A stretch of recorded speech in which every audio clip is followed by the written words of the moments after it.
नमस्कार दोस्तों, स्वागत है आपका हमारे इस YouTube channel Shivansh education hub में। तो आज के इस वीडियो में हम लोग बात करने वाले हैं अकाउंट्स के कुछ बेसिक टर्म्स के बारे में, जैसे कि goods, purchase, purchase return, sales, sales return इत्यादि।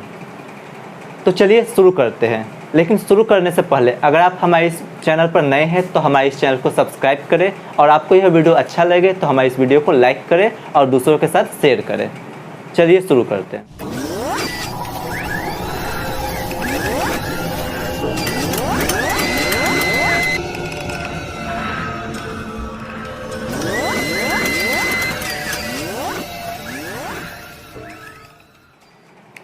चलिए शुरू करते हैं गुड्स को समझने। किसी व्यापारी द्वारा जिस माल का व्यापार किया जाता है उसे गुड्स कहा जाता है। जैसे मान लेते हैं कि राम एक व्यापारी है जो व्यापार करता है कैमरा के खरीद बिक्री का। तो ये कैमरा उसके लिए हो जाएगा गुड्स। अगर कोई व्यापारी कैमरा का खरीद बिक्री नहीं करता है, कैमरा का व्यापार नहीं करता है, तो ये उसके लिए गुड्स नहीं होगा। एक और उदाहरण लेते हैं कि जैसे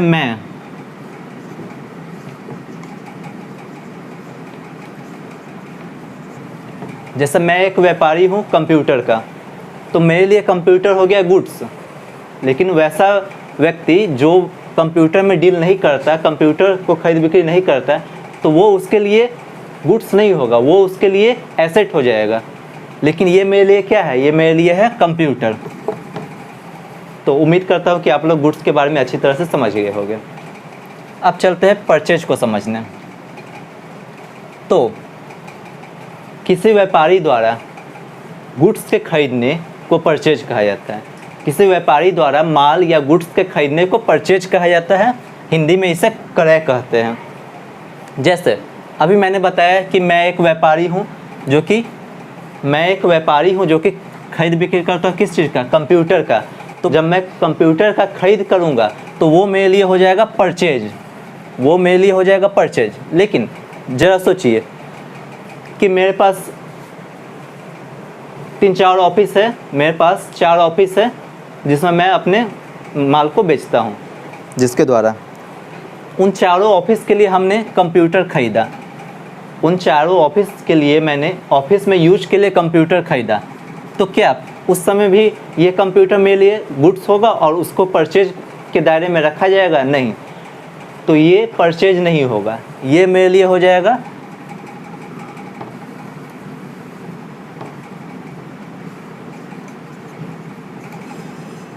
एसेट। ये मेरे लिए हो जाएगा एसेट। और जब हम लोग इसको जर्नल एंट्री करेंगे तो इसमें हम एसेट अकाउंट डेबिट करेंगे, ना कि परचेज अकाउंट डेबिट करेंगे। अब हम लोग चलते हैं परचेज रिटर्न को समझने।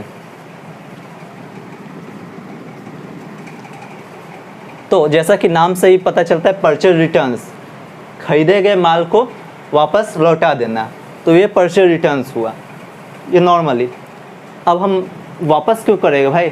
तो वैसा खरीदा गया माल जिसमें कुछ डिफेक्ट हो, या जो डिस्क्रिप्शन से अलग हो। डिस्क्रिप्शन कुछ और था, मैंने माल कुछ और ऑर्डर किया और आ गया कुछ और, तो हम उसको लेकर क्या करेंगे? मेरे लिए तो वो बर्बाद है, तो हम उस माल को लौटा देते हैं। तो ये मेरे लिए हो गया परचेज रिटर्न। इसे एक और नाम से भी जाना जाता है रिटर्न आउटवर्ड। यानी जिस समय हम परचेज किए थे उस समय ये मेरे लिए गुड्स इन हुआ, लेकिन अब हम उसको लौटा दिए, अब हम उस माल को लौटा दिए, तो वो मेरे लिए हो जाएगा रिटर्न आउटवर्ड। तो अब आप लोगों को पता चल गया होगा कि परचेज रिटर्न्स को रिटर्न आउटवर्ड क्यों बोला जाता है। तो चलिए चलते हैं सेल्स को समझने। तो किसी व्यापारी द्वारा माल के बेचने को सेल्स कहा जाता है। जैसे यहाँ हम व्यापार कर रहे हैं कंप्यूटर का, तो जब हम कंप्यूटर को बेचेंगे तो ये मेरे लिए हो जाएगा सेल्स। जब हम कंप्यूटर को बेचेंगे तो ये मेरे लिए हो जाएगा सेल्स। अब चलते हैं सेल्स रिटर्न्स को समझने। तो जिस प्रकार मैंने बताया परचेज रिटर्न्स के बारे में, वही चीज़ है सेल्स रिटर्न, लेकिन परचेज रिटर्न्स परचेजर के व्यू से है, जबकि सेल्स रिटर्न सेलर्स के व्यू से है। यानी जो परचेजर के लिए परचेज रिटर्न्स होगा वही सेलर के लिए सेल्स रिटर्न हो जाएगा। चलिए चलते हैं स्टॉक को समझने। तो किसी व्यापारी द्वारा माल के खरीदने और बेचने के पश्चात उसके पास जो माल शेष बच जाता है वह माल उसके लिए हो जाता है स्टॉक। जैसे मैं एक व्यापारी हूँ कंप्यूटर का, और मैंने परचेज किया, मान लिया कि 100 पीस कंप्यूटर परचेज किया और मैंने 80 पीस कंप्यूटर बेच दिया, तो मेरे पास बचा कितना रह गया कंप्यूटर? 20। तो 20 कंप्यूटर मेरे लिए हो जाएगा स्टॉक। इसे हम इन्वेंट्री के नाम से भी जानते हैं। अब हम चलते हैं समझने डेटर्स और क्रेडिटर्स को। तो जब कोई व्यापारी किसी दूसरे व्यापारी को उधार माल बेचता है, जब कोई व्यापारी किसी दूसरे को उधार माल बेचता है, तो पहले व्यापारी के लिए दूसरा व्यापारी डेटर्स हो गया और दूसरे व्यापारी के लिए पहला व्यापारी क्रेडिटर्स हो गया। इसे हम एक उदाहरण के द्वारा समझते हैं कि मेरा बिजनेस है कंप्यूटर के खरीद बिक्री का, और मैंने